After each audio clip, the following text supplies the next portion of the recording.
यूं ही नहीं मैं बन जाता हूं। कुदरत के कोने कोने से खूबियां खोज लाता हूं। गुणवत्ता की गहराइयों का गोताखोर हूं मैं। यूं ही नहीं मैं रजनीगंधा बन जाता हूं।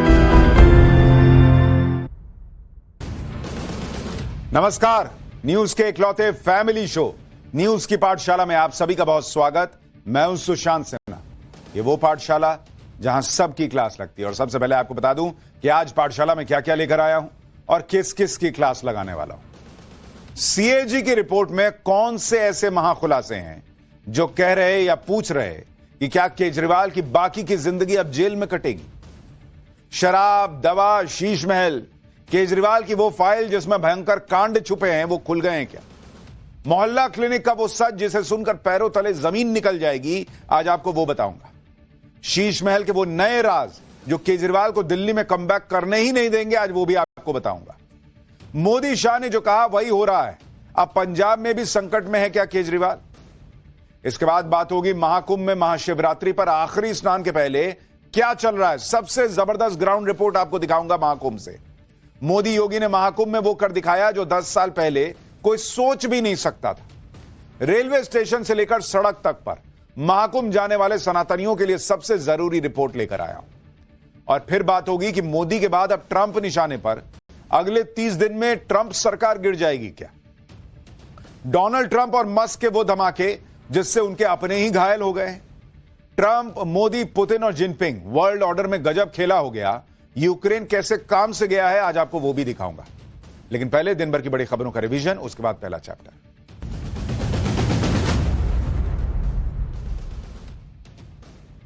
लैंड फॉर जॉब केस में लालू परिवार की मुश्किलें बढ़ गई हैं।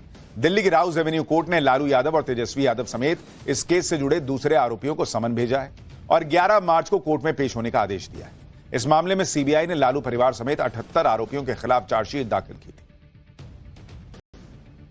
आजम खान के बेटे अब्दुल्ला आजम को आज जेल से रिहा कर दिया गया। अब्दुल्ला आजम 17 महीने बाद हरदोई जिला जेल से बाहर आया। रिहाई के समय जेल के बाहर सैकड़ों समर्थक और गाड़ियां मौजूद थी। अब्दुल्ला आजम खान की 42 मामलों में जमानत होने के बाद सोमवार को कोर्ट से रिहाई का आदेश जारी हुआ। अब्दुल्ला आजम खान फर्जी जन्म प्रमाण पत्र में के मामले में दोषी करार दिए जाने के बाद 7 साल की सजा काट रहा था। सुप्रीम कोर्ट से आरजेडी नेता सुनील सिंह को बड़ी राहत मिली है। कोर्ट ने सुनील सिंह की विधान परिषद की सदस्यता बहाल करने का आदेश दिया है। सुनील सिंह पर विधानमंडल के सत्र में राज्यपाल के अभिभाषण पर चर्चा के दौरान सीएम नीतीश कुमार की मिमिक्री करने का आरोप लगा था, जिसके बाद आचार समिति ने उनकी सदस्यता रद्द कर दी थी। प्रधानमंत्री नरेंद्र मोदी का उत्तराखंड दौरा टल गया है। पीएम मोदी को 26 और 27 फरवरी को उत्तराखंड जाना था, लेकिन ऊंचे इलाकों में भारी बर्फबारी के अलर्ट की वजह से इसे टाल दिया गया। अब पीएम मोदी अगले मार्च के पहले हफ्ते में उत्तराखंड के दौरे पर जा सकते हैं। इंडियाज गॉट लेटेंट शो में अभद्र बयानबाजी पर रणवीर अलाहाबादिया ने माफी मांग ली है। सूत्रों के मुताबिक पुलिस के सामने दर्ज कराए गए बयान में रणवीर अलाहाबादिया ने अपनी गलती कबूल कर ली। रणवीर अलाहाबादिया ने कहा कि दोस्ती की वजह से वो समय रैना के शो में गया था और शो के लिए पैसे भी नहीं लिए थे।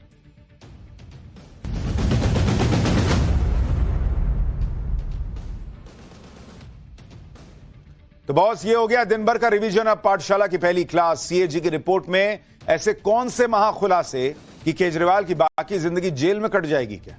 शराब, दवा, शीश महल, केजरीवाल की वो फाइल जिसमें भयंकर कांड छुपे। मोहल्ला क्लिनिक का वो सच जिसे सुनकर पैरों तले जमीन निकल जाएगी। शीश महल के वो नए राज जो केजरीवाल को दिल्ली में कमबैक नहीं करने देंगे। और मोदी शाह ने जो कहा वो हो रहा है। अब क्या पंजाब में भी संकट में है केजरीवाल और उनकी पार्टी। सबसे पहले इसका चैप्टर।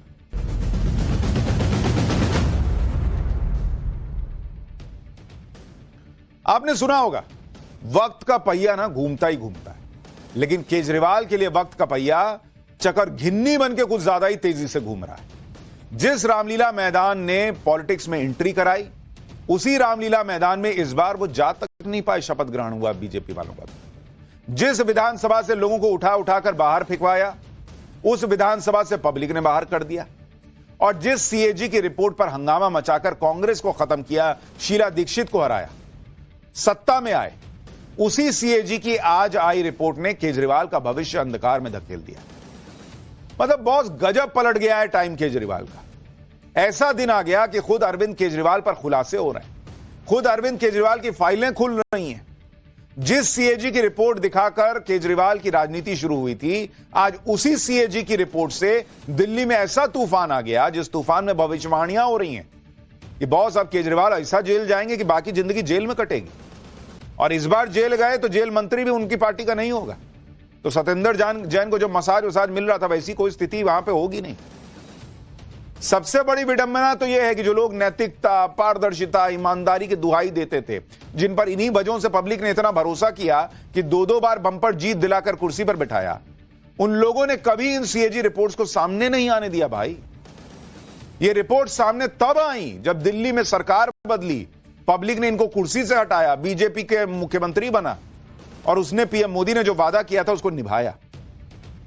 क्योंकि आप देखिए, केजरीवाल सरकार ने 7 साल तक सीएजी की रिपोर्ट दबा के रखी। अगर कोई गड़बड़ी नहीं थी, बहुत ईमानदार थे, तो सीएजी की रिपोर्ट क्यों नहीं दिखाई? आप तो सीएजी की रिपोर्ट पे हंगामा काट देते थे। विधानसभा में सीएजी रिपोर्ट को पेश ही नहीं होने दिया गया। आज विधानसभा में शराब नीति पर सीएजी की रिपोर्ट आई है। सीएजी की रिपोर्ट के मुताबिक शराब नीति की वजह से 2000 करोड़ रुपए का घाटा हुआ सरकारी खजाने को। अभी विधानसभा में सीएजी की 13 रिपोर्ट और रखी जानी है। सीएजी की सारी रिपोर्ट इसी विधानसभा सत्र में आ सकती है। मतलब आप सोचिए बॉस, जो आदमी ये बोल के पॉलिटिक्स में आया हो कि मैं पॉलिटिक्स बदल दूंगा, मैं पारदर्शिता लाऊंगा, मैं ईमानदारी की पॉलिटिक्स करूंगा, उसके राज में 7-7 साल तक सीएजी की रिपोर्ट नहीं आने दी गई। और क्यों नहीं आने दी गई, वो अभी सीएजी की रिपोर्ट में जो लिखा है वो बताऊंगा, आपको समझ में आ जाएगा। सीएजी की इन्हीं रिपोर्ट्स को लेकर दिल्ली की राजनीति में भयंकर बवाल आ गया, क्योंकि सीएजी की रिपोर्ट में ऐसी ऐसी बातें लिखी हैं जिन्हें सुनकर आपके होश उड़ जाए। क्या शराब नीति, क्या मोहल्ला क्लिनिक, क्या शीश महल, सीएजी की रिपोर्ट के अंदर जो लिखा है उसे देखकर आप अपना माथा पीट लेंगे कि कैसे ये व्यक्ति जो है वो नेताओं को, दूसरों को कोस कोस के पॉलिटिक्स में आए और ये खेल कर रखा था अंदर ही अंदर। आज सीएजी की रिपोर्ट सामने आने पर जब ये खेल खुला है तो हंगामा कर रहे हैं। दिल्ली में कैसे आज सीएजी की रिपोर्ट पर बवाल हुआ, उसका ट्रेलर देखिए, फिर पूरी पिक्चर मैं दिखाता हूं सीएजी वाली। करिए, ये 5 मेंबर को पूरे दिन के लिए सदन से निष्कासित किया जाता है।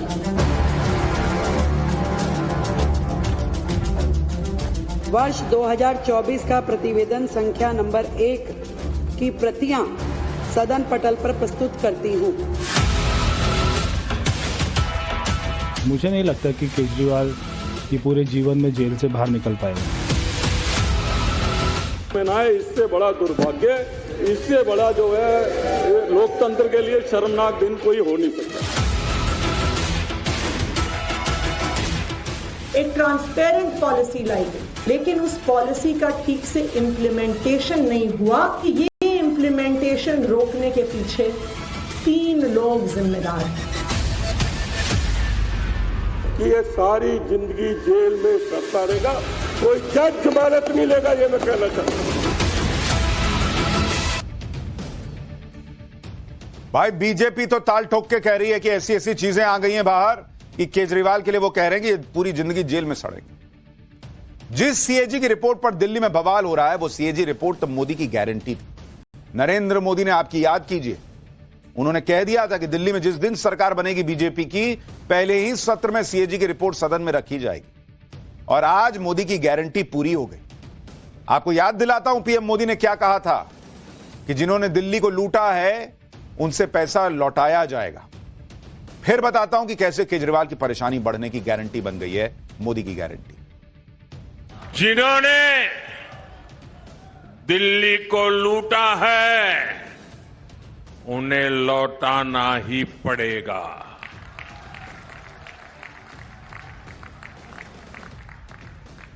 विधानसभा के पहले सत्र में ही सीएजी की रिपोर्ट टेबल पर रखी जाएगी। मैं आपकी अनुमति से राष्ट्रीय राजधानी क्षेत्र दिल्ली सरकार से संबंधित भारत के नियंत्रक एवं महालेखा परीक्षक का दिल्ली में शराब के विनियम और आपूर्ति पर निष्पादन लेखा परीक्षा प्रतिवेदन वर्ष 2024 का प्रतिवेदन संख्या नंबर 1 की प्रतियां सदन पटल पर प्रस्तुत करती हूं।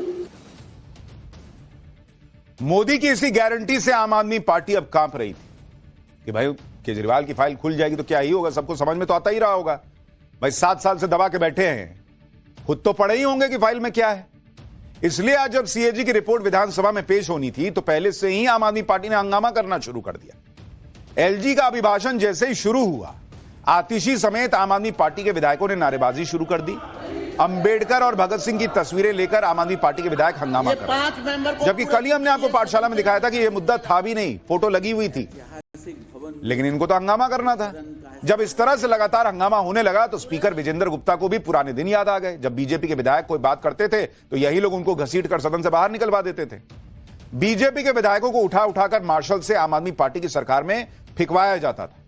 आज वही विजेंद्र गुप्ता स्पीकर बनकर बैठे हैं तो उन्होंने भी आम आदमी पार्टी के विधायकों को बाहर निकलवा दिया। एक बार देखिए सदन के अंदर क्या हंगामा हुआ है, फिर आपको बताता हूं सीएजी की रिपोर्ट की फाइल में क्या है। विशेष रवि, सोमदत्त, संजीव झा, इनको सबको बाहर करिए, बाहर करिए इनको।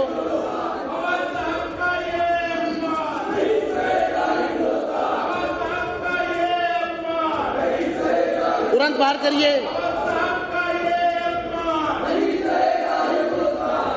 अनिल झा को पूरे दिन के लिए, जरनैल सिंह को पूरे दिन के लिए, विशेष रवि को पूरे दिन के लिए, सोमदत्त को पूरे दिन के लिए, ये 5 मेंबर को पूरे दिन के लिए सदन से निष्कासित किया जाता है। भैया वक्त सबका हिसाब कर देता है और यही केजरीवाल के साथ हो रहा है। कल तक केजरीवाल दूसरों को सदन से उठवाकर फेंकवाते थे, आज केजरीवाल के लोगों को उठा उठाकर बाहर कर दिया गया। हिसाब तो इस बात का भी होगा कि पिछले 10 से 12 साल में दिल्ली के अंदर जो भयंकर भयंकर कांड हुए, क्या दवा, क्या शराब, क्या शीश महल, बॉस गजब सरकार चली है दिल्ली में। मतलब पब्लिक का कोई ऐसा काम नहीं जिसको इन्होंने छुआ हो और उस पर भ्रष्टाचार के आरोप न लग रहे। सारे कांड अब सीएजी की रिपोर्ट से सामने आ रहे हैं और ऐसा सच सामने आ गया जिसे सुनकर आपके पैरों तले जमीन निकल जाएगी। जिस सीएजी की रिपोर्ट पर दिल्ली में तूफान मचा है, वो सीएजी की रिपोर्ट आप देखेंगे, आप कहेंगे बॉस क्या ही चल रहा था। कितना प्रचार किया जाता था कि दिल्ली में education model world class, health model world class. अरे भाई न्यूयॉर्क टाइम्स, वॉशिंगटन पोस्ट जैसे विदेशी अखबारों में खबरें छप रही थी कि गजब दिल्ली का मॉडल है। उस मॉडल की कहानी सीएजी की रिपोर्ट से पता चल रही है। जैसे मोहल्ला क्लिनिक पर सीएजी की रिपोर्ट में खुलासा हुआ कि इनमें ऐसी ऐसी बेसिक चीजें भी नहीं हैं जिनमें कई चीजें तो आपको आपके घर में मिल जाएंगी। जैसे 57 मोहल्ला क्लिनिक में ग्लूकोमीटर तक नहीं था भाई। 45 मोहल्ला क्लिनिक में एक्सरे व्यूअर नहीं है भाई, लगा एक्सरे लगा के देखते हैं ना कि भाई एक्सरे में क्या निकल, वो देखने के लिए मशीन नहीं है। 18 मोहल्ला क्लिनिक में थर्मामीटर नहीं था। आप सोचिए इस मोहल्ला क्लिनिक का ढिंडोरा पीटा जाता था, थर्मामीटर नहीं बुखार नापने के लिए। 12 मोहल्ला क्लिनिक में वजन मापने की मशीन नहीं। 11 मोहल्ला क्लिनिक में बीपी जांचने की सुविधा नहीं, जबकि आप किसी डॉक्टर के पास जाइएगा तो कहता है कि पहले इनका बीपी और वजन चेक करो फिर आगे की बात करते हैं। बीपी नापने की जगह की व्यवस्था नहीं। 2 मोहल्ला क्लिनिक तो ऐसे निकले जहां डॉक्टर के पास स्टेथोस्कोप होता है वो भी नहीं। अरे भाई आदमी किसी ड्रामे में भी डॉक्टर बनता है तो गले में स्टेथोस्कोप लटका लेता है कि उससे डॉक्टर लगेंगे। इन्होंने ऐसे डॉक्टर बैठाए जिनके पास स्टेथोस्कोप नहीं। क्या वो नापेगा, क्या समझेगा आपका क्या हाल है। यह है मोहल्ला क्लिनिक, ये सीएजी की रिपोर्ट में। जब बेसिक चीजें ही नहीं थी तो इलाज कैसे होता होगा आप सोच जाइए। क्योंकि सीएजी की रिपोर्ट से तो यह भी पता चला कि कई मोहल्ला क्लिनिक ऐसे थे जो डॉक्टर और स्टाफ की कमी की वजह से महीने के 30 दिन में 23 दिन बंद रहते थे। 23 दिन, 30 दिन का महीना, 23 दिन मोहल्ला क्लिनिक बंद है और उसका मॉडल बिक रहा है न्यूयॉर्क टाइम्स में। सिर्फ इतना ही नहीं, यह भी खुलासा हुआ कि 70% मरीजों को 1 मिनट से भी कम समय का वक्त मिलता था कंसल्टेशन के तौर पे। 1 मिनट। ऐसा कौन महान डॉक्टर बैठा था जी कि 60 सेकंड में देखा और बोला कि हाँ ये जाओ निकलो। या तो उसके पास कुछ था ही नहीं, न थर्मामीटर है न ग्लूकोमीटर है, कुछ है ही नहीं, वजन मापने की मशीन नहीं, क्या चेक करता। तो पूछता होगा ठीक हो नहीं हो, जाओ भगवान ठीक करेंगे, ऐसा कुछ करता होगा। नहीं तो समझ में नहीं आता होगा। आप सोचिए, गरीब आदमी मोहल्ला क्लिनिक जा रहा है और उसका इलाज कैसे हो रहा है? भेड़ बकरी जैसा कि 1 मिनट में निकलो निकलो बाहर निकलो। 60 सेकंड में डॉक्टर मरीज को देख लेता है। 60 सेकंड में तो नाम और उम्र पूछने में निकल जाते हैं। डॉक्टर क्या ही देखता होगा मरीज को? शक्ल देखने जाता था क्या? दिखाने जाता था क्या मरीज? यह है मोहल्ला क्लिनिक जो चल रहा था। जिस मोहल्ला क्लिनिक का यह हाल है, उसका डंका बजवाते थे भाई केजरीवाल। विदेशी अखबार वॉशिंगटन पोस्ट पढ़िए, सोचिए कैसे इकोसिस्टम काम करता है। पुरानी हेडलाइन दिखा रहा हूं आपको, इसमें लिखा है what new Delhi free clinic can teach America about fixing it's broken health care system. ये लोग भारत के पत्रकारों को, इंडिया अलायंस वाले कुछ लोग जो है वो गाली देते हैं।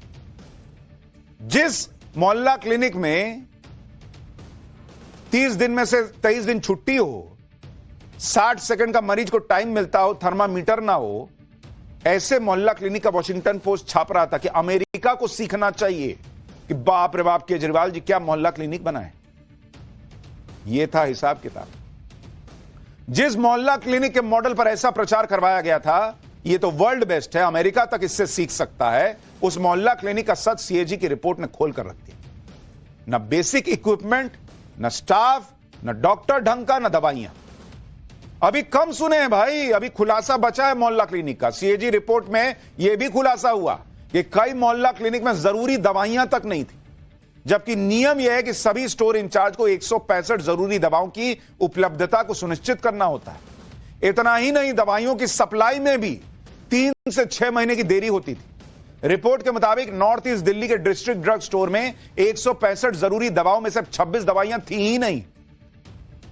तो पेशेंट को 60 सेकंड भी देख रहे हैं, बहुत बड़ी बात है। जब न दवा है, न थर्मामीटर है, न स्टेथोस्कोप है, मुंह ही न देखा कि चला जाएगा डॉक्टर पेशेंट। रिपोर्ट में बताया गया कि जब दिल्ली के 4 जिलों के 81 मोहल्ला क्लिनिक में से 74 क्लिनिक का ऑन ग्राउंड इंस्पेक्शन हुआ, सुनिए क्या पता चला कि 35 मोहल्ला क्लिनिक में डिस्प्ले बोर्ड तक नहीं था, 10 मोहल्ला क्लिनिक में पीने का पानी भी नहीं, 24 क्लिनिक में दवाइयां और इंजेक्शन को स्टोर करने के इंतजाम नहीं, दवाइयां खुले में पड़ी हुई थी, उन्हें हीट और मॉइस्चर से बचाने का इंतजाम नहीं। 21 क्लिनिक ऐसे थे जिनमें टॉयलेट की सुविधा नहीं, 15 ऐसे जिनमें पावर बैकअप नहीं, 6 ऐसे मोहल्ला क्लिनिक जिनमें एग्जामिनेशन टेबल तक नहीं, 71 ऐसे जिनमें भीड़ को मैनेज करने के लिए टोकन वेंडिंग मशीन नहीं। अब विदेशी अखबार में छप रहा है कि अमेरिका सीखे गजब का मोहल्ला क्लिनिक खुल गया है। इसीलिए हारी पार्टी। ना तो दिल्ली का वोटर वॉशिंगटन पोस्ट पढ़ रहा है, और जो जा रहा है उस 60 सेकंड में निकल गया अगर बिना इलाज के, बिना दवा के, उसको नहीं समझ में आ रहा कि क्या मोहल्ला क्लिनिक चल रहा है। अखबार में छापने से होगा? अखबार में तो छप गया, अब सीएजी की रिपोर्ट में छप गया। अब बताइए, इतना ही नहीं, कई मोहल्ला क्लिनिक बुनियादी जरूरतों के बिना ही चल रहे थे। जैसे 29 क्लिनिक में आग बुझाने के लिए फायर एक्सटिंग्विशर नहीं था, 20 क्लिनिक में मरीजों के लिए प्राइवेसी स्क्रीन नहीं थे, 31 क्लिनिक में दवाइयां रखने के लिए स्पेस नहीं था, 5 क्लिनिक में मरीजों के बैठने के लिए पर्याप्त जगह नहीं थी। बॉस, ये ऐसी ऐसी बातें हैं। अरविंद केजरीवाल देश भर में घूम के कहते हैं कि हम शिक्षा और स्वास्थ्य का मॉडल लाएं। कोई इनको वोट करेगा ये सब सुनने के बाद कि ऐसा मोहल्ला क्लिनिक बना के देते हैं? आम आदमी पार्टी को कौन भरोसा करेगा कि इनको सरकार में लाएंगे तो ये ऐसा करके देंगे? ऐसा मोहल्ला क्लिनिक पब्लिक चाहेगी क्या? सीएजी की रिपोर्ट में यह भी खुलासा हुआ कि केजरीवाल सरकार 7 साल में भी मोहल्ला क्लिनिक सेटअप करने के अपने टारगेट को पूरा नहीं कर पाई। सीएजी की रिपोर्ट कहती है, सुनिए बॉस, कान खोल के सुनिए। अभी आपका दिमाग खराब हुआ था शीश महल देख के। चलिए शीश महल में भी रहते, लेकिन पब्लिक को राजा जैसा ट्रीट करते तो कोई बात नहीं। खुद राजा जैसा रहे और पब्लिक को क्या बना के छोड़ दिए बॉस। टारगेट क्या था मोहल्ला क्लिनिक का? मोहल्ला क्लिनिक खोलने के लिए सीएजी की रिपोर्ट कहती है कि इन्होंने टारगेट रखा था कि 1000 मोहल्ला क्लिनिक खोल देंगे, 1000। और यह कब तक खोलना था? डेट दिए थे कि 31 मार्च 2017 तक हम 1000 मोहल्ला क्लिनिक खोल देंगे। 1000 7 साल में, 7 साल में, यानी 31 मार्च 2023 तक कितना खोल पाए? 523, 523, ऑलमोस्ट आधा। इन 523 में भी 170 क्लिनिक ऐसे थे जो रेंटल बिल्डिंग में चल रहे थे और इसके लिए कितना किराया दिया जा रहा था इसकी डिटेल डिपार्टमेंट की तरफ से दी ही नहीं गई। हेल्थ केयर में एक और टारगेट है जिसे केजरीवाल सरकार पूरा नहीं कर पाई। साल 2016-17 से 2020-21 के बीच टारगेट था 32,000 अतिरिक्त बेड का, 1,235 बेड लगा पाए, यानी टारगेट का मात्र 3.86%। सिर्फ मोहल्ला क्लिनिक ही नहीं बल्कि बाकी हेल्थ सर्विस पर भी केजरीवाल सरकार 10 से 12 साल में कोई तीर नहीं मार पाई। पब्लिक हेल्थ इंफ्रास्ट्रक्चर पर सीएजी की रिपोर्ट के मुताबिक दिल्ली में कोविड के दौरान जो वित्तीय मदद दी गई थी, दिल्ली सरकार वो रकम भी पूरी तरह खर्च नहीं कर पाई। जैसे डायग्नोज करने के लिए केंद्र सरकार की तरफ से 371 करोड़ रुपए की मदद दी गई, लेकिन इसमें से 68 करोड़ 91 लाख रुपए खर्च ही नहीं हो पाए। पीपीई किट और मास्क के लिए केंद्र की तरफ से 119 करोड़ रुपया दिया गया, उसमें से 83 करोड़ रुपए ये खर्च ही नहीं कर पाए। ह्यूमन रिसोर्स के लिए केंद्र की तरफ से 52 करोड़ रुपया दिया गया, उसमें भी 30 करोड़ खर्च नहीं कर पाए। और हंगामा क्या था? मोदी जी हमारे बच्चों की वैक्सीन विदेश भेज दी है। अरे बच्चों की वैक्सीन यहीं थी, जो पैसा दिया था बच्चों, बुजुर्गों और महिलाओं को बचाने के लिए, वो खर्चा काहे नहीं किए? पहले यह बताइए। मोहल्ला क्लिनिक और हेल्थ मॉडल का सच तो सीएजी रिपोर्ट ने बता दिया, जिसे सुनकर आप भी दंग रह गए होंगे। लेकिन यह तो सिर्फ एक रिपोर्ट है। सीएजी की इसी तरह से कई रिपोर्ट हैं और सब में केजरीवाल कहीं ना कहीं फंसते दिख रहे हैं। मोहल्ला क्लिनिक तो सही से बने नहीं, पर शीश महल बनवाने में कोई कमी नहीं रही बॉस। सीएजी की रिपोर्ट में शीश महल को लेकर जो बातें कही गई हैं, आप वो भी सुनिए। रिपोर्ट के मुताबिक 4,778 स्क्वायर मीटर की जगह 6,974 स्क्वायर मीटर का गलत प्लॉट एरिया बताया गया। पीडब्ल्यूडी ने खर्च की दर को 50% बढ़ा दिया। खर्च की दर बढ़ाने से लागत 11,77,000 रुपए बढ़ गई। अनुमानित लागत से 13.21% ज्यादा रेट पर काम दिया गया। अनुमानित लागत से जो एस्टिमेट था शुरू में कि इतने में बन जाएगा, उससे 342% ज्यादा रेट पर काम पूरा हुआ। सोच रहे हैं आप? सीएजी की रिपोर्ट पेश होने के बाद अब बीजेपी केजरीवाल पर हमलावर है। बीजेपी के नेता तो यह कह रहे हैं कि केजरीवाल की जो हालत है इस रिपोर्ट के आने के बाद, अब केजरीवाल की बाकी की जिंदगी जेल में ही कटेगी। एक बार बीजेपी के नेताओं को सुनिए, फिर बताता हूं कि सीएजी की रिपोर्ट शराब घोटाले को लेकर क्या कहती है।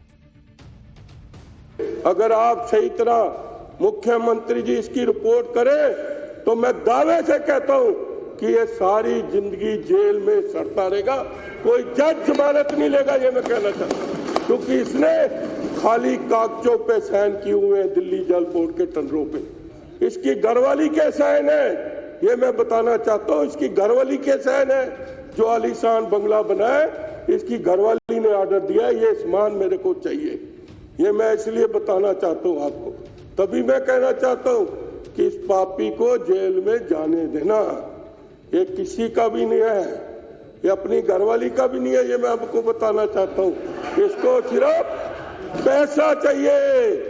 एक पिक्चर आई थी ना, क्या है, कौन सा था गाना, पैसे पे क्यों मरती है, पैसा पैसा कर दूंगा। अरविंद केजरीवाल चुनाव प्रचार में यही कह रहे थे कि अगर उन्हें नहीं चुना तो जनता को हर महीने 35,000 का चूना लग जाएगा।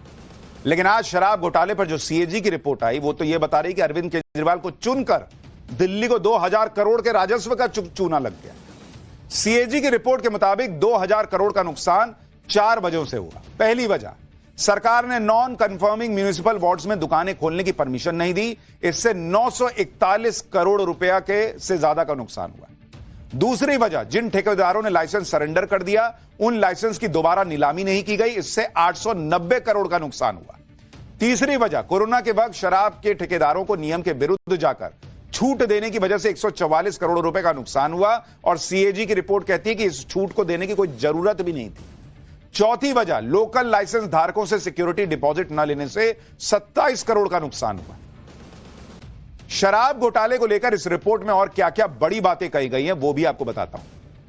सीएजी की रिपोर्ट कहती है कि शराब नीति बनाने से पहले विशेषज्ञों की सलाह ली गई, लेकिन सिफारिशों को माना ही नहीं गया और इसका कोई उचित कारण भी नहीं बताया गया। तो फिर सिफारिश मतलब उनसे सलाह लिए क्यों विशेषज्ञों से, जब मानना ही नहीं था, खुद को ही विशेषज्ञ माने बैठे थे। जिन कंपनियों के खिलाफ शिकायतें थी या जो घाटे में चल रही थी उन्हें लाइसेंस दिए गए, जबकि नियम यह है कि शिकायत का निपटारा करने से पहले लाइसेंस नहीं दिया जाएगा।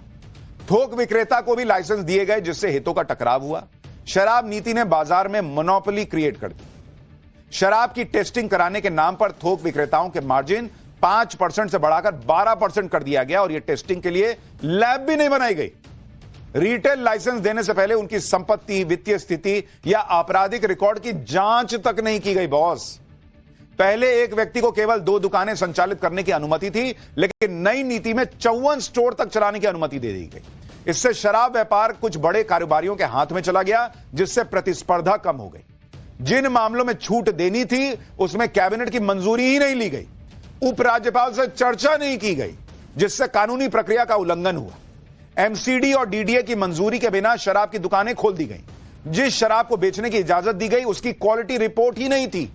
51% विदेशी शराब मामलों में रिपोर्ट या तो पुरानी थी, गायब थी या उस पर कोई तारीख ही नहीं थी। आबकारी कानूनों का उल्लंघन करने वाले लाइसेंसधारियों पर कोई जुर्माना तक नहीं लगाया गया। ऐसी ऐसी चीजें हुई हैं बॉस, आप सोचिए। 2000 करोड़ का नुकसान हुआ सरकारी खजाने को, और उसमें नियमों को भाई ताक पे नहीं रखा गया। उन नियमों की तो धज्जियां उड़ा दी गई कि जैसा मन हम वैसा करेंगे। तभी केजरीवाल कहते थे कि दिल्ली के मालिक हम हैं। उनको यह फील होने लग गया था शायद कि हम मालिक हैं, हमका जैसा मन आएगा वैसे करेंगे। क्या पूछना एलजी से, क्या राय माननी है विशेषज्ञों की। इन्हीं सब खुलासों के बाद बीजेपी कह रही है कि अरविंद केजरीवाल फिर से जेल जाएंगे और अब की बार पूरी जिंदगी नहीं निकल पाएंगे जेल से। सुनिए परवेश वर्मा को। फिर सीएजी की रिपोर्ट में और क्या क्या विस्फोटक खुलासे हुए हैं वो भी बताता हूं।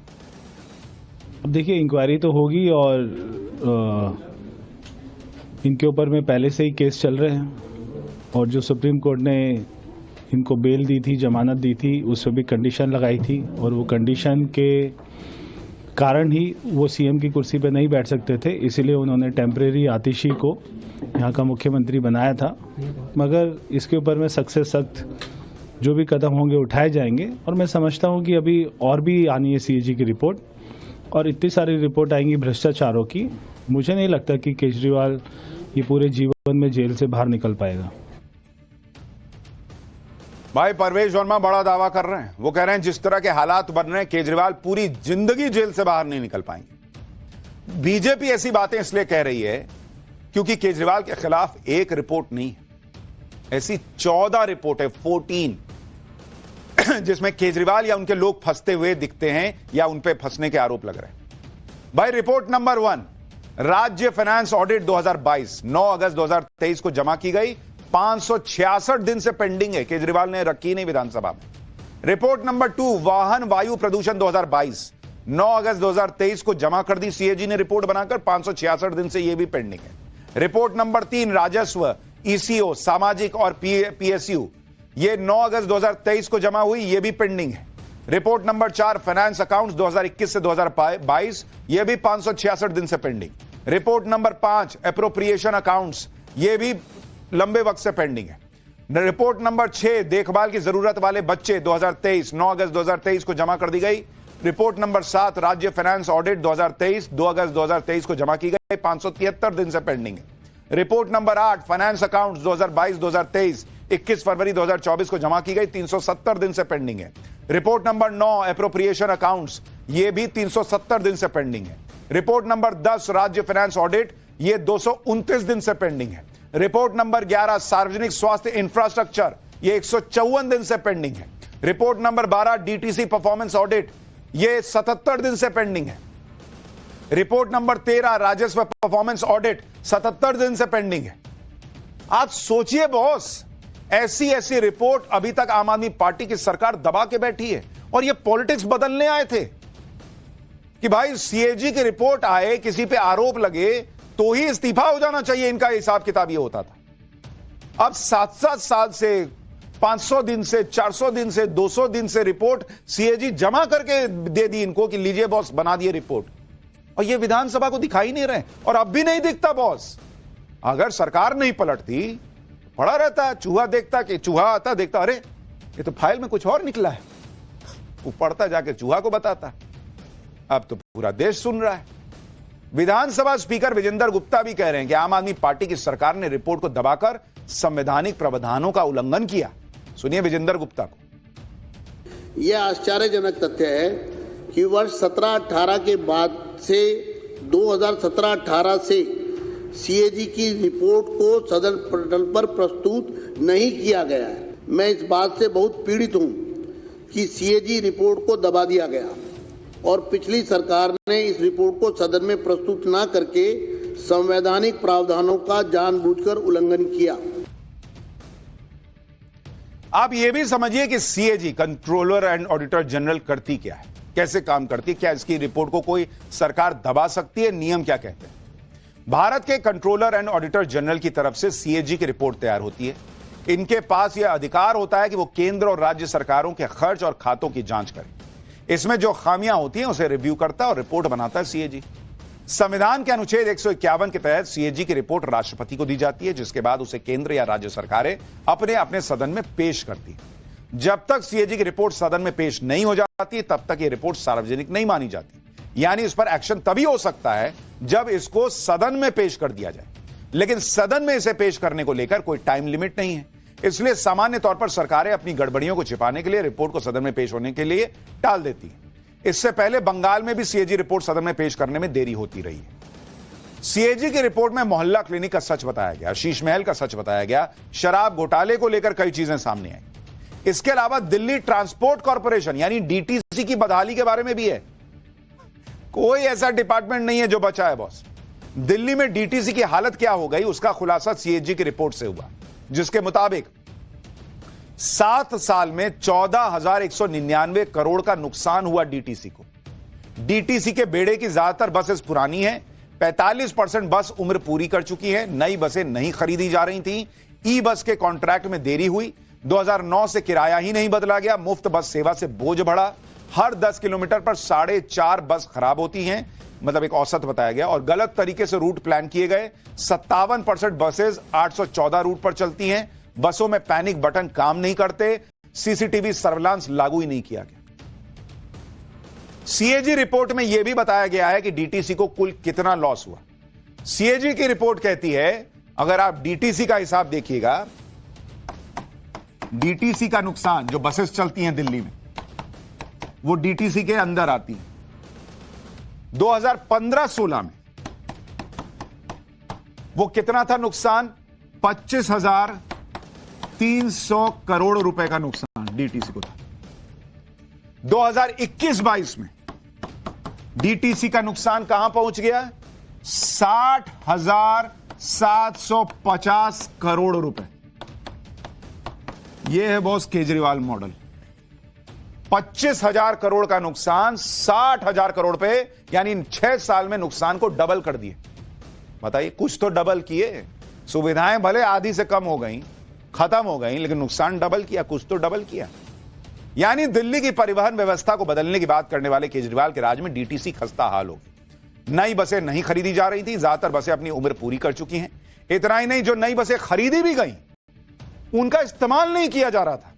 दिल्ली में जवाहरलाल नेहरू स्टेडियम के सामने डिपो में सैकड़ों बसें खड़ी हैं। ये इलेक्ट्रिक बसें 2024 से यहां खड़ी हैं। बहुत सोचिए, क्या मतलब, मैं सोचता हूं क्या ही सरकार चल रही थी। बस खरीद करके खड़ा करके छोड़ दिए, लेकिन चला नहीं पाए। इन बसेस को मोहल्ला बस योजना के तहत ऑपरेट किया जाना था, लेकिन आज तक वो योजना ही शुरू नहीं हो पाई और ये बसेस खड़ी हैं। आपका पैसा चला गया, बस आ गई, लेकिन आपको सुविधा नहीं मिली। अब बीजेपी चलाएगी ये बसेस। जवाहरलाल नेहरू स्टेडियम के ठीक सामने के डिपो में ये बसें लगी हुई है।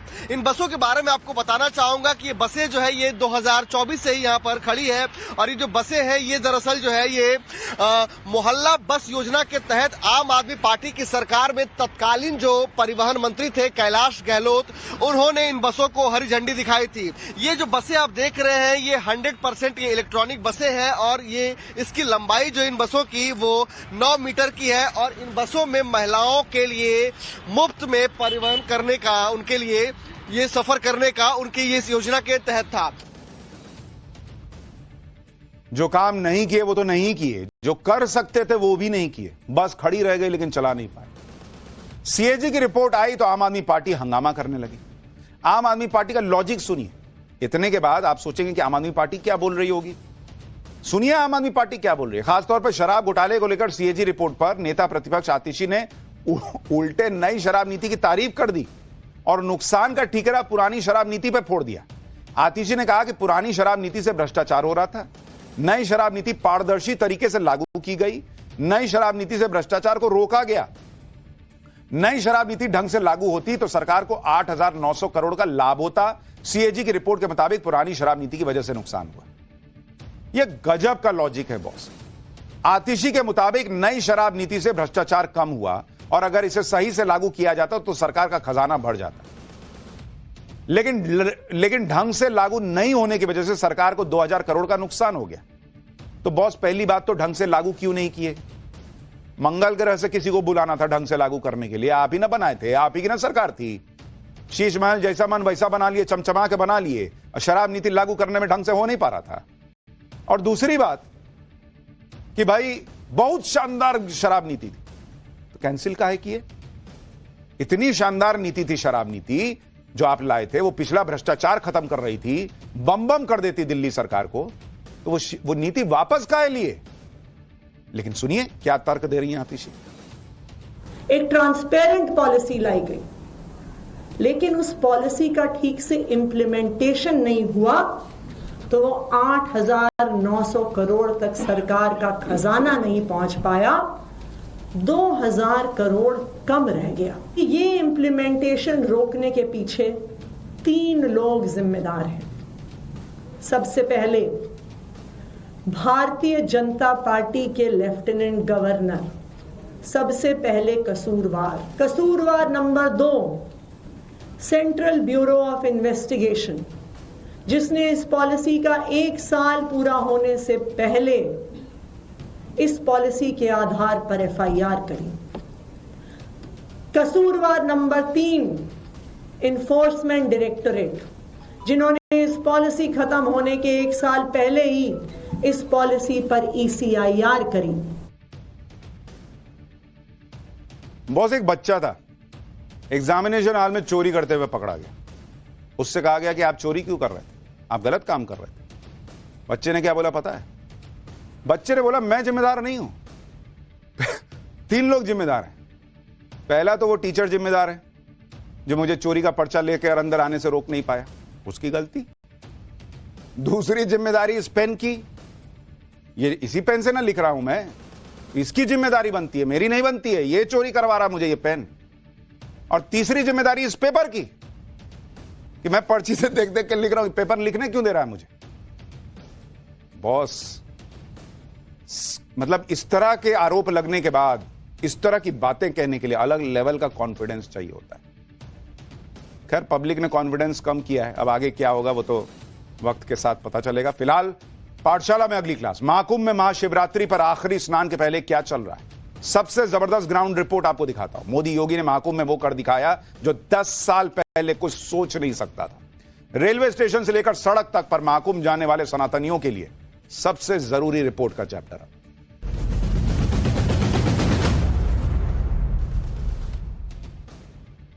प्रधानमंत्री नरेंद्र मोदी और उत्तर प्रदेश के मुख्यमंत्री योगी आदित्यनाथ ने सनातन की जो ब्रांडिंग की है उसकी झलक महाकुंभ ने पूरी दुनिया को दिखाई। महाकुंभ अपने अंतिम पड़ाव पर पहुंच चुका है। कल महाशिवरात्रि के पवित्र स्नान के साथ महाकुंभ का समापन हो जाएगा। लेकिन पिछले 44 दिनों में महाकुंभ ने दुनिया को दिखा दिया कि इस देश में सनातन को लेकर जो आस्था है वो हर सवाल पर भारी साबित हुई। 144 साल बाद बने अद्भुत संयोग का गवाह बनने के लिए करोड़ों श्रद्धालु संगम तट का रुख कर रहे हैं। पूरे महाकुंभ के दौरान हर रोज औसतन करीब 1.5 करोड़ लोगों ने गंगा यमुना सरस्वती की त्रिवेणी पर आस्था की डुबकी लगाई। कल महाशिवरात्रि का पवित्र स्नान है जिसके लिए एक बार फिर महाकुंभ में महाभीड़ जुटने लगी। प्रयागराज में संगम तक श्रद्धालुओं से खचाखच भर चुके हैं और प्रयागराज की तरफ जाने वाली सड़कों पर कई जगहों पर जाम लग चुका है। रेलवे स्टेशन से लेकर सड़क तक पर हर तरफ सनातनियों का रेला दिख रहा है। अगर आप भी महाकुंभ जा रहे हैं तो वहां की सबसे जरूरी और सटीक रिपोर्ट आपको अभी दिखाऊंगा। महाकुंभ में उमड़ रहे आस्था के सैलाब के बहाने सीएम योगी ने महाकुंभ पर सवाल उठाने वालों पर आज बड़ा अटैक भी किया। योगी आदित्यनाथ ने कैसे हर बात पर सनातन का विरोध करने वालों को निशाने पर लिया, इसके बारे में आगे बताऊंगा। पहले देखिए महाकुंभ में महाशिवरात्रि के स्नान के लिए कैसे महाभीड़ जुट रही है। ये तस्वीरें जो अब आपको दिखा रहा हूं वो प्रयागराज के संगम नोज की है, जहां गंगा, यमुना और सरस्वती का संगम है। महाशिवरात्रि के स्नान के लिए पहुंच रहे श्रद्धालु भी इसी त्रिवेणी पर स्नान करने की इच्छा लिए महाकुंभ पहुंचे हैं, जिसकी वजह से आज से ही संगम नोज पर भारी भीड़ जुटने लगी। हर श्रद्धालु चाहता कि कल ब्रह्म मुहूर्त में वो महाशिवरात्रि के मौके पर आस्था की डुबकी लगाए। हालांकि प्रशासन ने श्रद्धालुओं से महाकुंभ में पहुंचने पर नजदीकी घाटों पर स्नान करने की अपील की, लेकिन फिर भी संगम नोज पर किस तरह जनसैलाब उमड़ रहा है उस पर जरा ग्राउंड जीरो से हमारे सहयोगी की एक रिपोर्ट देखिए। फिर आपको बताता हूं कि 10 साल में मोदी योगी ने जो ब्रांडिंग की है उसका क्या इंपैक्ट दिख रहा है। आप देखिए यह संगम नोज है और आप देखेंगे यहाँ पर कितनी बड़ी संख्या में जो भीड़ है वो अभी से इकट्ठा होनी शुरू हो गई है। लोग कोशिश कर रहे हैं कि वो रात में ही यहाँ पर संगम के किनारे पहुंच जाए और उसके बाद आज रात में प्रतीक्षा करने के बाद कल सुबह ब्रह्म मुहूर्त में स्नान करने के बाद अपने गंतव्य तक जाएं। कल शिवालयों में भी यहाँ पर भीड़ रहने वाली है। लोगों की कोशिश है कि कल यहाँ से जो जल है वो लेकर और महादेव को अर्पित किया जाए, महादेव को चढ़ाया जाए। और यही कारण है कि यहाँ पर आप देखिए कि लोग जो है वो बड़ी संख्या में अभी आपको पहुंचे हुए नजर आएंगे। यह आंकड़ा बढ़ेगा और अब तक जो आंकड़ा मिल पाया है उसके मुताबिक संगम के अंदर पिछले 44 दिनों में लगभग 63 करोड़ से अधिक लोगों ने स्नान किया है और अभी कल तक का आंकड़ा आना बाकी है। तो आप समझिए लोगों की भीड़ कितनी है, लोगों में उत्साह कितना है, लोगों में ऊर्जा कितनी है। और ये लोग जो है यही आस्था के साथ आस्था की डुबकी लगाने के लिए यहाँ पर पहुंचे हैं।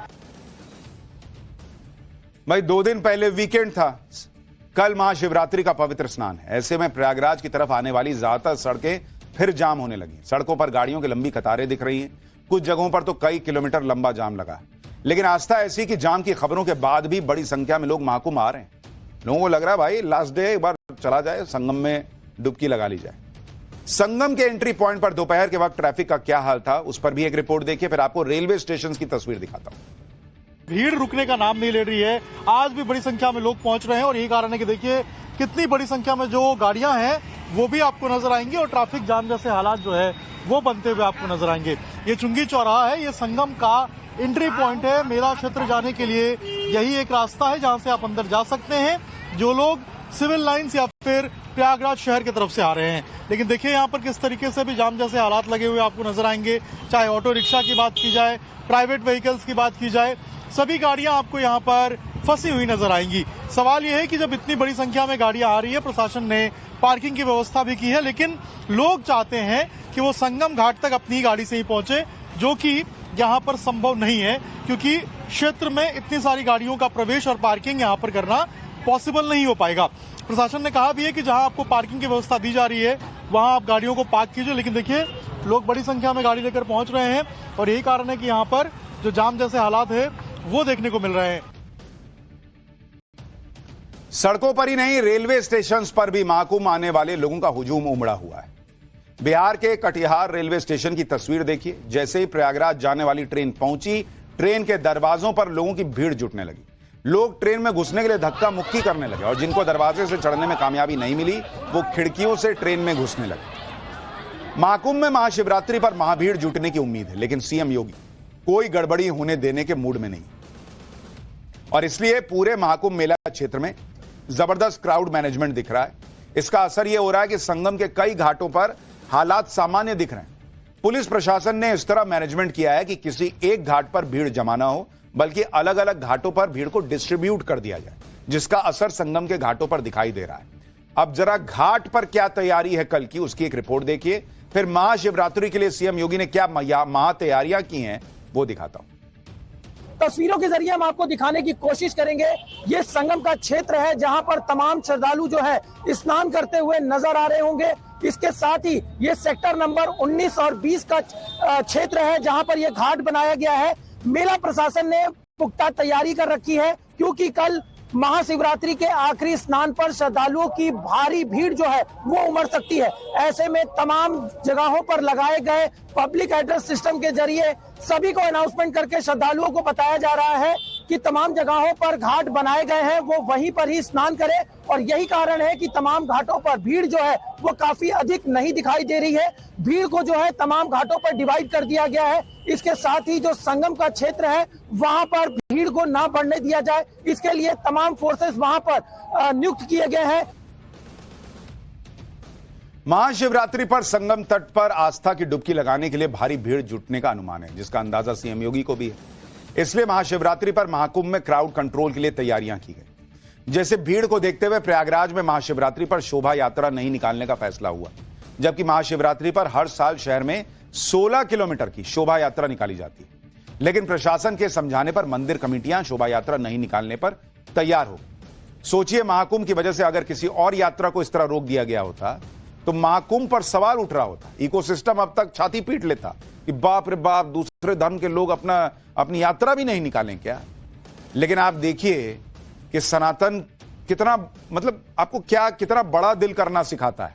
जिस दिन भगदड़ मची थी उस दिन आपको याद होगा अखाड़ों ने अपना स्नान छोड़ दिया था कि नहीं, पहले भीड़ को मैनेज करने दीजिए, आम लोगों को स्नान करने दीजिए। और अब शोभा यात्रा जो है उसको बोला गया कि सर टाल दीजिए, गड़बड़ हो जाएगी, इतनी भीड़ है, तो टाल दिया लोगों ने। भीड़ से बचने के लिए आज शाम 6 बजे से पूरे प्रयागराज को नो व्हीकल जोन घोषित कर दिया गया है। हालांकि जरूरी सामान ले जाने वाली गाड़ियों को छूट दी जाएगी। श्रद्धालुओं से प्रयागराज में उनके एंट्री पॉइंट के नजदीक बने घाटों में स्नान करने की अपील की जा रही है। इसके साथ ही श्रद्धालुओं से स्नान करने के तुरंत बाद घाट से लौटने की भी अपील की गई है, ताकि घाट पर ज्यादा भीड़ न बढ़ पाए। प्रयागराज के एंट्री पॉइंट पर बाहर से आने वाली गाड़ियों को रोक दिया जाएगा।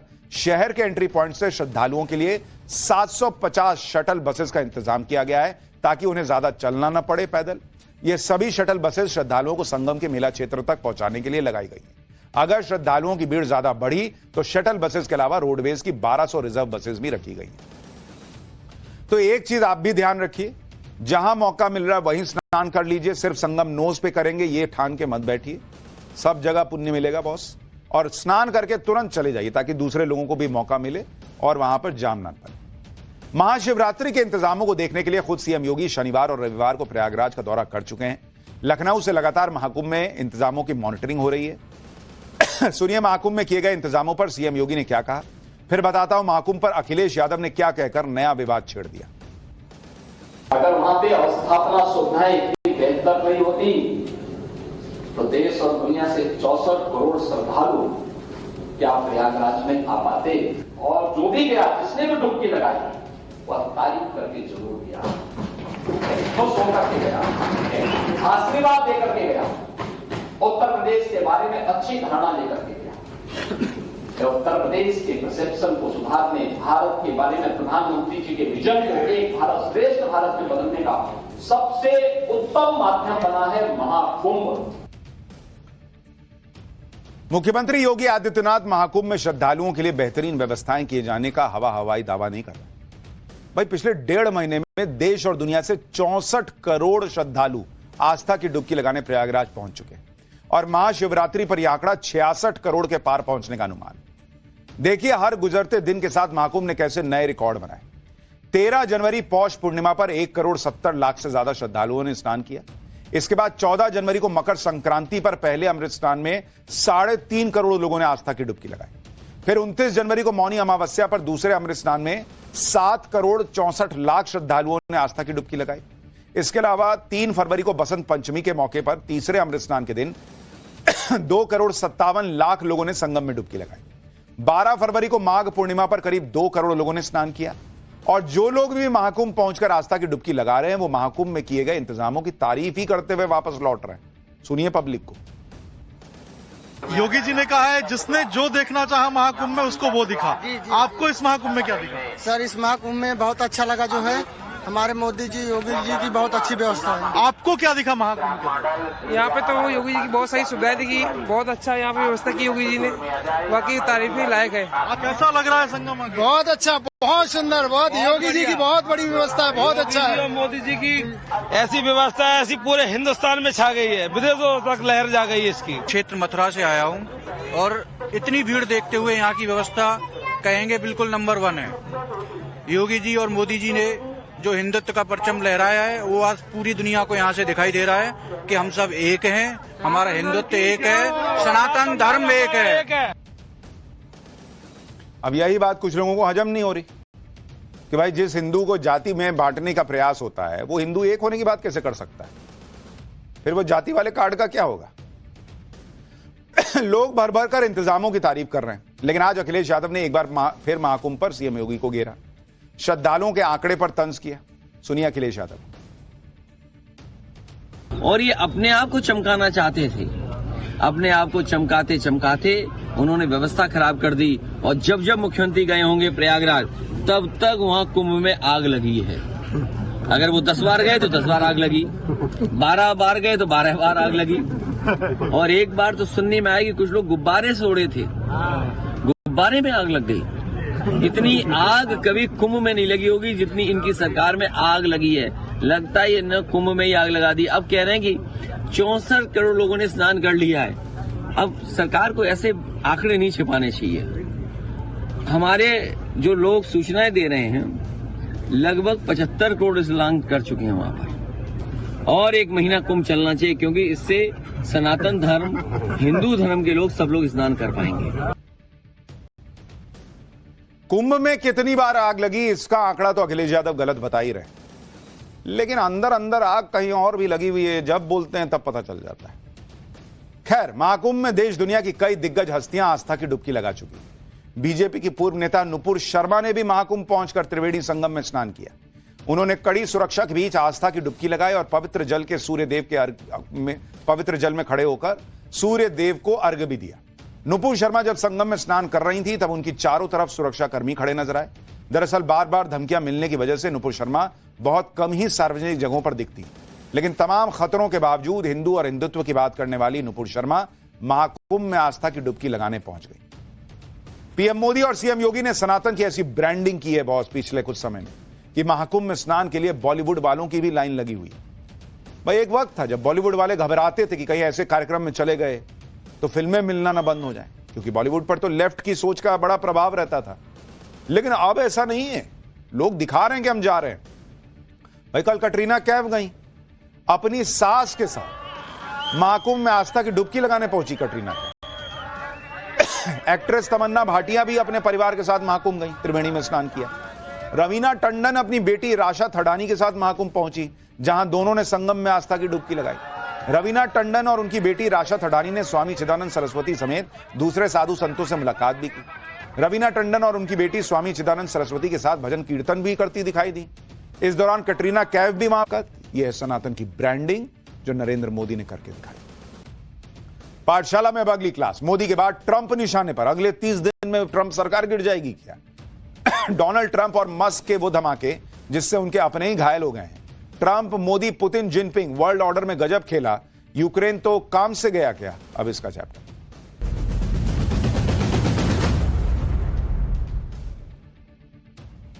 इस वक्त दुनिया में एक आदमी ने खलबली मचाई हुई है और वो है डोनाल्ड ट्रंप। ट्रंप रोज सुबह उठते नया बम फोड़ देते हैं। ट्रंप के फैसलों से अमेरिका में तो हड़कंप मचाई हुआ है, पूरी दुनिया हिली हुई है। लेकिन जब ट्रंप ये सब कर रहे हैं तब एक ऐसी खबर आ गई जिससे खुद ट्रंप हिल जाएंगे।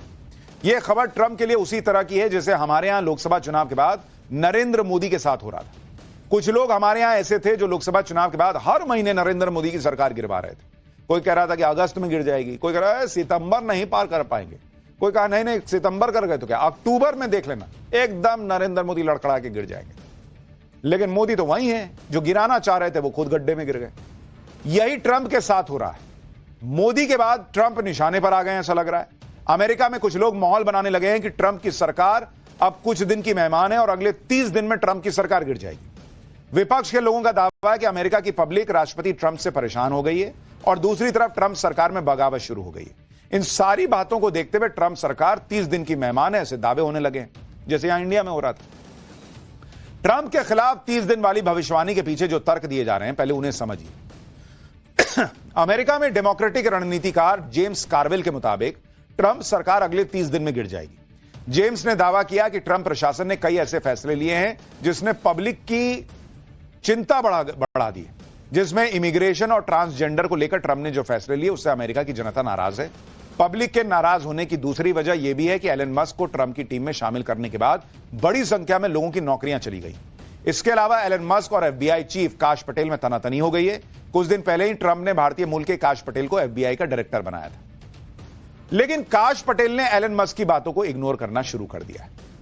लेकिन बॉस, ये जो इकोसिस्टम कह रहा है कि ट्रंप की सरकार 30 दिन में गिर जाएगी, ट्रांसजेंडर के मुद्दे पर, इमिग्रेशन रोकने के मुद्दे पर, घुसपैठ रोकने के मुद्दे पर, या भाई हाथ खींच रहे हैं, ज्यादा खर्चा नहीं करेंगे। भाई ट्रंप तो यही सब वादा करके आए हैं। इसमें से कौन सी ऐसी चीज है जो बिना चुनाव में बताए हुए और आके शुरू कर दिए? पब्लिक ने इसी के नाम पे वोट दिया कि ये करिए बॉस, हमको यही चाहिए। हालांकि जेम्स कार्विल वही आदमी है जो कुछ दिन पहले तक कमला हैरिस की जीत की भविष्यवाणी कर रहे थे। इससे पहले भी जेम्स कार्विल ने हिलेरी क्लिंटन को अमेरिका का राष्ट्रपति बनने का दावा किया था। लेकिन अमेरिका में डीप स्टेट के लोग इस जेम्स कार्विल की भविष्यवाणी को हवा दे रहे हैं। हालांकि ट्रंप ने इस पूरे माहौल पर तगड़ा जवाब दिया। ट्रंप ने कहा कि राष्ट्रपति चुनाव में लैंडस्लाइड जीत हासिल की है। सभी 50 राज्यों में रिपब्लिकन पार्टी की जीत हुई, जो एक रिकॉर्ड है। हमारे पास अब तक के सबसे अच्छे वोटिंग नंबर है। ट्रंप ने आगे कहा कि जिस डेमोक्रेट को जेम्स कार्विल जैसे टूटे फूटे हारे हुए चलाते हैं, इनका दिमाग और शरीर कमजोर है, ये पागल हो रहे हैं, इन्हें यह नहीं पता कि अब करना क्या है। डेमोक्रेट ने अपना आत्मविश्वास और उत्साह खो दिया है, इन्होंने अपना दिमाग खो दिया है। भाई ट्रंप तो खुला बोलते हैं, कह रहे इनके पास बुद्धि खत्म हो गई है, हम अमेरिका को फिर से महान बनाएंगे। तो ट्रंप तो कह रहे हैं भैया हिसाब क्लियर है, उनकी सरकार कहीं नहीं जा रही, वो टिके हुए हैं, वो बने हुए हैं। जैसे यहां मॉल बना रहे थे वैसे वहां लोग बना रहे हैं।